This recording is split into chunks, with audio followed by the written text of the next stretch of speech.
welcome to the show. This is Kirti Mutadkar. I'm the president and CEO at United Ag, and I am super, super excited today because I get to make somebody else nervous because the roles are reversed. I get interviewed, and the interviewer is on the other side today. And so I'm excited to introduce my guest. So welcome to the show, Tony. Thank you so much. Excited to be a part of this.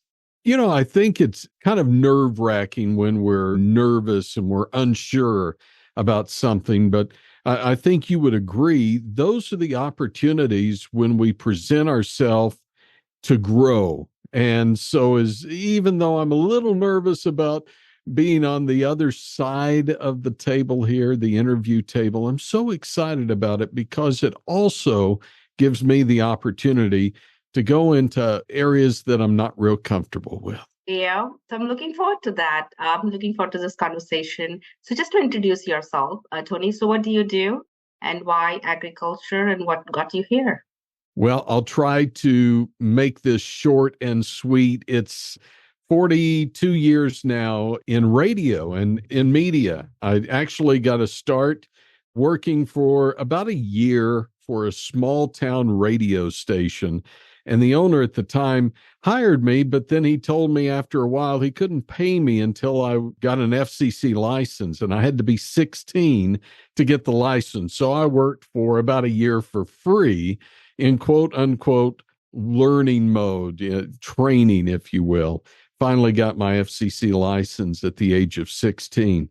It was an agricultural community, but I wasn't interested in it. For me, it was the big city, the lights, and I wanted to do radio. I wanted to be a top 40 DJ back in the 80s and had everything pretty much mapped out along the way, all the stops I would make, all the connections I needed to make to get there. And along the way, got married and thought about having kids and just decided Dallas didn't need another disc jockey, but a small town could use a good radio station. And we ended up finding a station in a town of about 3,000 people. And my wife and I moved here. And when we started, we had another business we were in the process of selling. It would provide the down payment for this radio station, would also provide some working capital to get started. And 1 week before we were to take control, the sale of our other business fell through, and just not knowing what to do, we were at the end of the rope. And she simply said, open up the Bible, see what it says. It's like, well, where do I go? She said, I don't know, just open it up. And I opened the Bible up, and it was Isaiah 33, and it said, woe is you, death and destruction comes. It's like, okay, no, we shouldn't be doing this. But she said, no, keep reading on. And you get to a part where it says, the fear of the Lord is the key to your treasure. In other words, faith. We have to rely on faith. If we only walk across areas where we know there's pavement and it's safe, we never get outside of our comfort zone.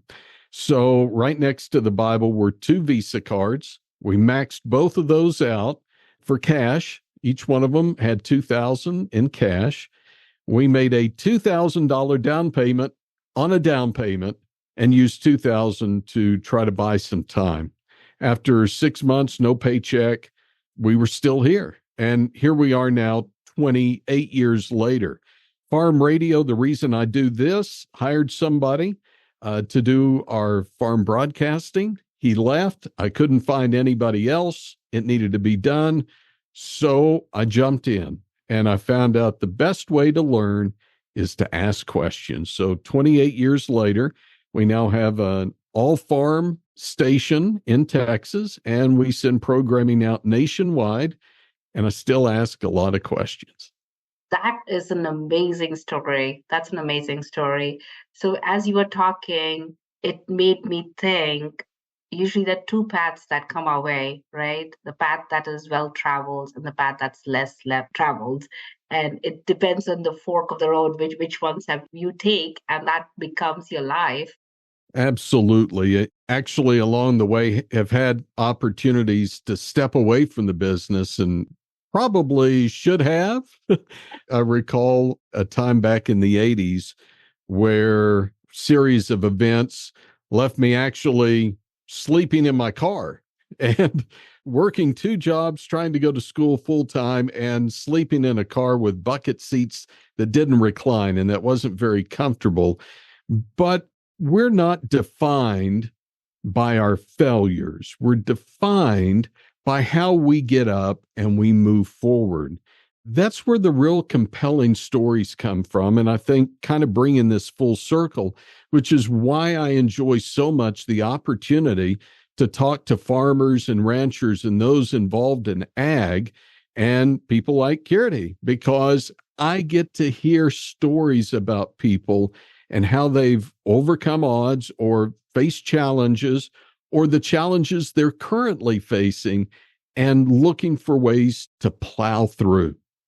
Right. And especially when you look at, even when I, through my podcast, when I'm talking to people, I find that in agriculture, more so than any other industry, how you get up and how you move forward after you've fallen has a bigger impact than anywhere else. And that's the big lesson you learn in agriculture because there's flooding. COVID was followed by flooding in California. Flooding comes in their labor issues. There's something or the other. Sometimes we don't have too much rain. Sometimes we have too much rain. It's all some problem or the other, right? Every day a problem comes up, and that's so true. So as you have talked to your guest over these years, what has been a common kind of a theme that you get from these guests, you think? Do you see trends or what do you see? Optimism. And I think it ties in perfectly to what we've kind of been talking about. The fact that the way we view life in general is what sets, I think, agriculture apart from any other industry. And really what sets the entire lifestyle. It's not just an industry, it's a lifestyle, it's a feeling, Yeah. it's a statement, if you will. We're proud when we say, I'm a farmer, I'm a rancher, I'm a Yeah. dairyman, Yeah. or a silviculturist or viticulturist or whatever it is. We're very proud to say that. So I think optimism and, that optimism runs whether I'm talking with Eric Breen, who I Mhm. know you know well from Breen Yeah. Family Farms in Tulare and Madero counties, and just hearing his optimism despite some of the challenges, Yeah. or whether it's talking to members of Congress who are facing some really tough challenges and trying to find ways to find solutions. And maybe that's a Jimmy Panetta, Mhm. or maybe it's a Jim Costa, or maybe it's a chairman of the House Ag Committee, G.T. Thompson. Whoever it is I'm talking to, when it comes to ag, there's optimism. That's so true.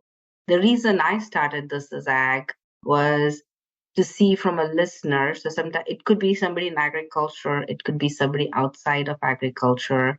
What are some of the lessons that you and I, who accidentally fell into this industry and love about agriculture, what is it somebody from outside listening in says, oh, that's something I can learn from this industry and apply, right? Optimism is one. I find long term thinking versus short term thinking because we cannot do short term thinking. It's not about the next quarter, it's not about the next year, it's about planting that seed for years and years to come. My excitement or my thing when I do this as ag is that's what I get. Even I learn every time I talk to someone. I think that's spot on.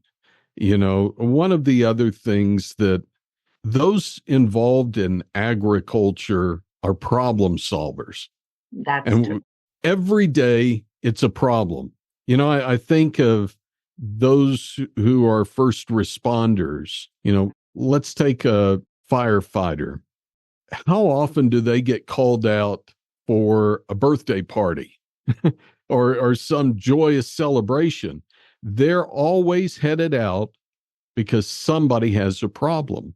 And I think in agriculture, it's a little different, but not much, because every day in ag, is going to be a stack of problems, obstacles, they're challenges.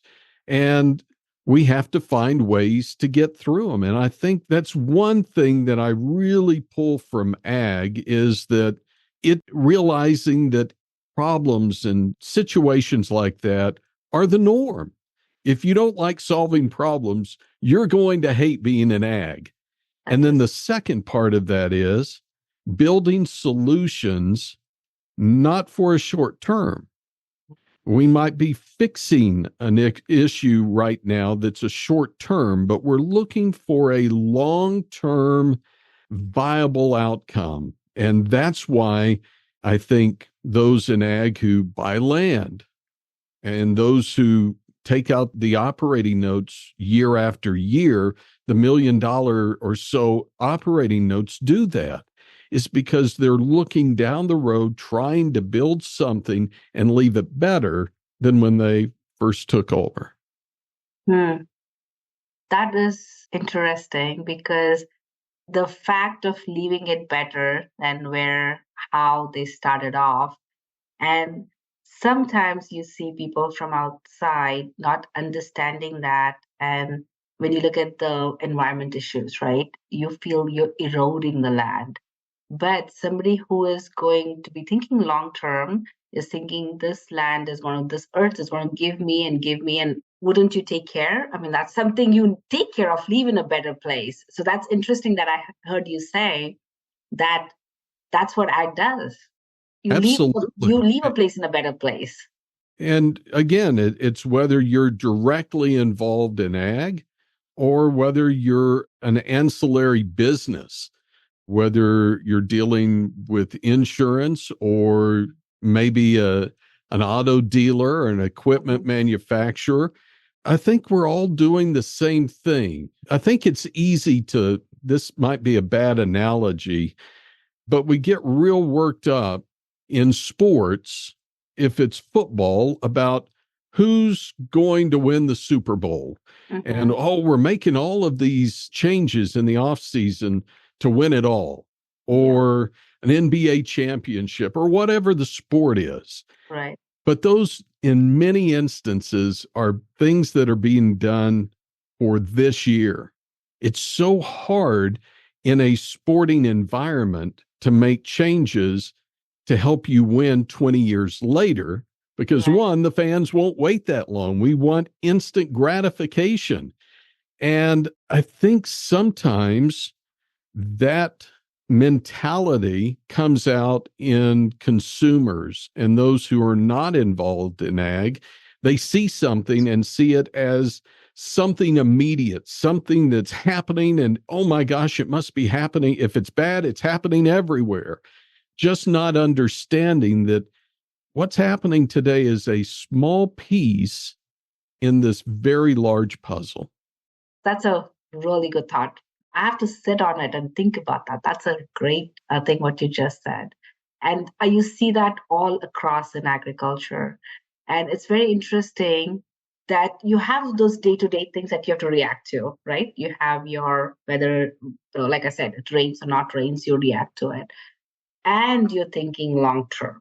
And you're thinking, this tree that I'm taking care of is going to start giving me walnuts, almonds, or year after year after year after year. And it's interesting that the balance that you have to do every day, day in, day out, and how that works. And that's could be a big learning, not just to run a business, but to run our lives, I think. It's like just our personal lives, like looking at it from that lens. It's amazing. As you're saying that, I'm thinking about, you mentioned a tree, and let's take almonds, if you will, or almonds, depending upon what part of the Where you state are. you're. But let's take that for just a moment. You don't put that in the ground and expect production immediately. You're nurturing that, and it's something that you know how long it's going to take, and it's somewhat of a relationship. Now, what if we took that and brought it back to what we do on a daily basis? I mentioned earlier, sometimes consumers and those outside of ag don't know what we do. And sometimes we get frustrated with them. when they ask, well, which cow does the chocolate milk come from? Which cow gives me the soy milk? And we immediately jump to, what a dumb question. Yeah.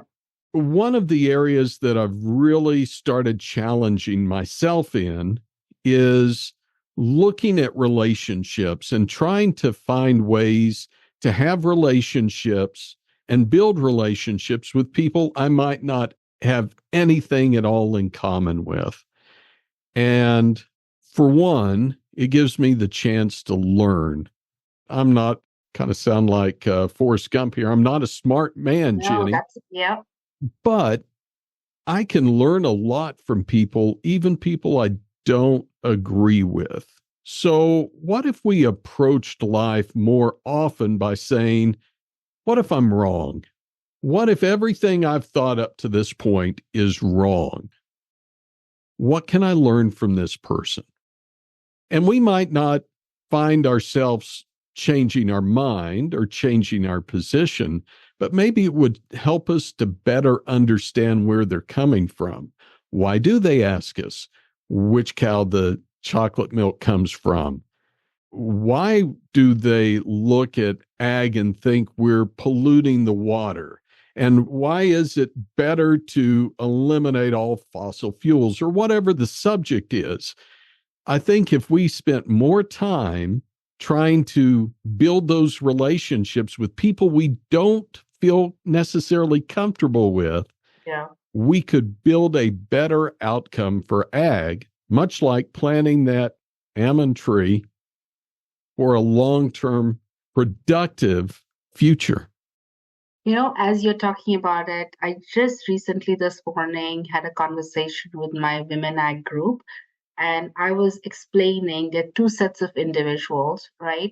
One person comes in with, I know it, I'm going to teach you. I need to just change the way I talk to you or the way I market to your brand to you because I know it and you don't know it, right? And the other person comes at it saying, I don't know. I'm modest. I'm curious. I just need to understand. And I related that back to how a business can also be run because even a business can come in and say, I know health plans should work and I know this is the best thing from a health insurance standpoint and I know how to do this. And you run that company a certain way. But when you start from being modest and saying, okay, I need to understand, I need to grow, I need to not speak to people, but I need to converse with people and together we learn and together we create this. And that's what you're saying because yeah, you could take two different ways of looking at how people react to agriculture. One would be, oh yeah, you're stupid enough, you don't understand how this works, and then my message is different. But for me saying, oh, maybe I don't understand, let me be that curious self to understand why somebody's asking. That was a very that was beautiful, right on. So as you're talking through this, and as I go through United Ag, as I go through learning from my guest in This Is Ag and my Women Ag Academy, I find that I am a better person today than I was yesterday. So you and I talked yesterday, 2 days ago, and that's a very different person than today because I've learned a few things just talking to you. I mean, I'm taking notes like crazy, and I'm like, I'm going to use this in my personal life too. Do you see that happen as you're going through your journey in the last couple 28 years in this position and 41 years in broadcasting and doing this? Does the Tony, the 16-year-old, was looking for that certification, and the Tony of today, what has this taught you? I thought I had it all figured out. Of course, at 16, who doesn't? You're right. Don't we know everything at 16? And by the time we're 22, we really know it all. There's been so many changes. I've kind of been thinking about this over the past week. A couple of the largest companies involved in broadcasting radio have filed for bankruptcy. Hmm. And just recently, a broadcaster in our region who has a couple of handfuls of radio stations had to file bankruptcy as well. And I really got to thinking about what sets, and this is radio, but I think we can apply it to healthcare or ag or whatever. But I think one of the downsides of being in an industry for a while is that you're right. We think we have all the answers. We figured out how to do it. Oh, well, that didn't work. We're not going to do that again. Or, yeah, I don't know. That's kind of far fetched, or that's going to take a lot of time. Today was the first day, I think, in a long time that I told a coworker that's impossible.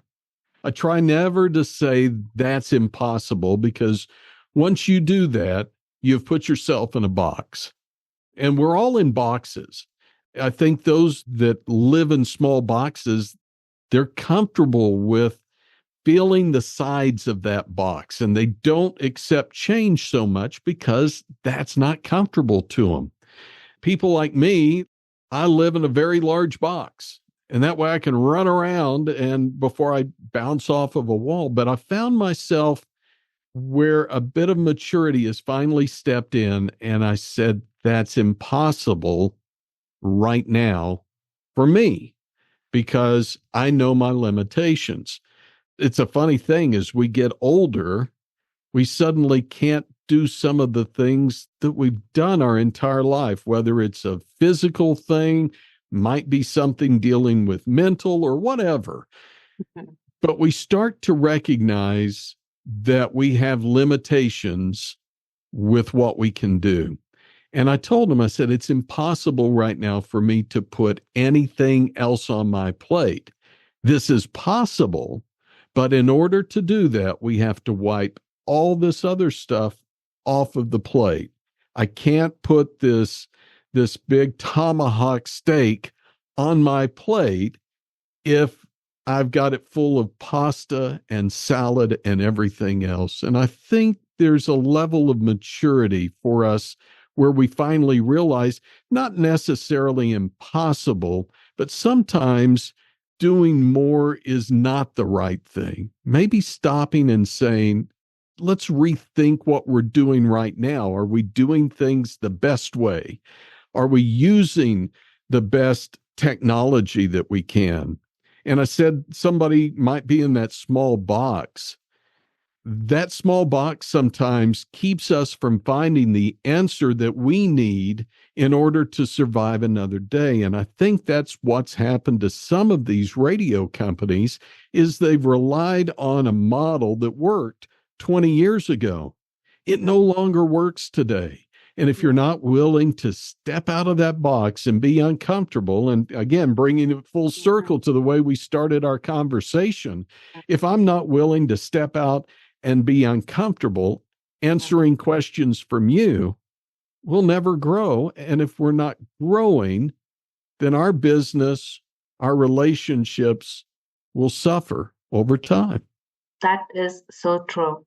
I would see it as if you stop growing, I think that would be the end, right? I mean, the minute we stop growing, that's the end of who we are, because what's the point to anything after that? And that's the exciting part. And I hear that in your voice as you're talking through this. And it is interesting that we have talked a couple of times over the years. And this, as I'm talking to you and as I'm writing notes and reflecting on some of the things that you're saying, there are so many nuggets out there. It's like, it's just amazing. This was so energizing. I don't think you even realize the impact of it. And as I'm thinking, even if this doesn't go and we don't publish this, I think this has been an amazing conversation because just the thought process of how you're approaching things, and that's extremely inspirational. Thank you for this. I'm really, really glad I saw this side of you. Well, I'll admit, I'll stay on that same analogy here.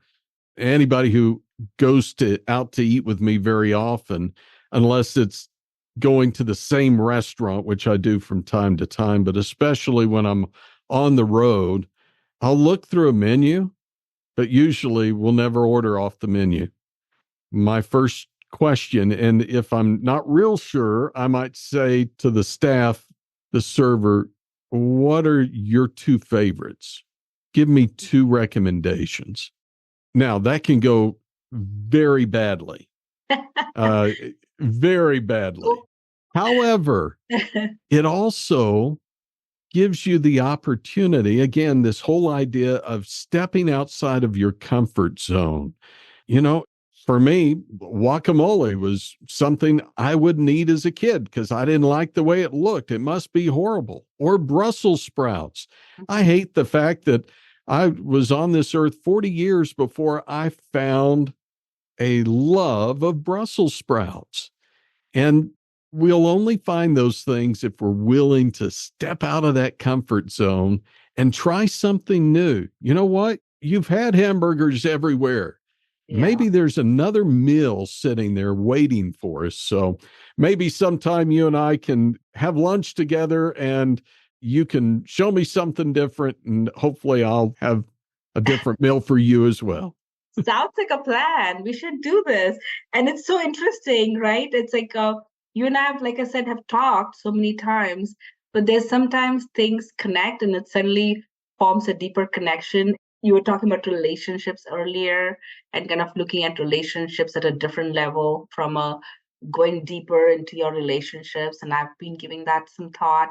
And this connection with you, I definitely want to share a meal with you and definitely want to come down and you come here and we connect because this is awesome. I loved connecting with you. This was really cool. Anything else you think we missed? I just think that it's ironic that you ended your words there by saying connect. And isn't that the Conference theme thing? Yes. of your That's my, conference? maybe it is Perfect. the annual conference coming up in 2 weeks in Napa.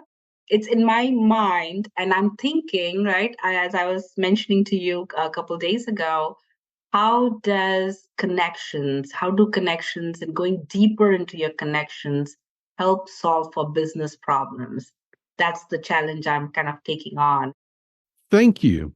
Thank you for taking the time and the interest. Again, it's easy to look at our days, and Paramount Broadcasting is our parent company, but Paramount Broadcasting is my wife and me. Yeah. She's a teacher, and we have two employees here. So there are three of us that run our business, if you will. And that's not uncommon for farm families and those in agribusiness already. But it's real easy for us to kind of get in a place where we go, well, I don't really have time to do this. And the fact that you took the time to reach out and say, hey, I want to visit with you for a few minutes and I just want to talk free form, that speaks volumes. I think we need to be doing that more often. I need to be doing that more often as well, because again, back to that whole connection thing, there's so much for me to learn. And I've already learned so much just in this conversation from you, but so much for us to learn if we'll just stop and spend a little time with each other.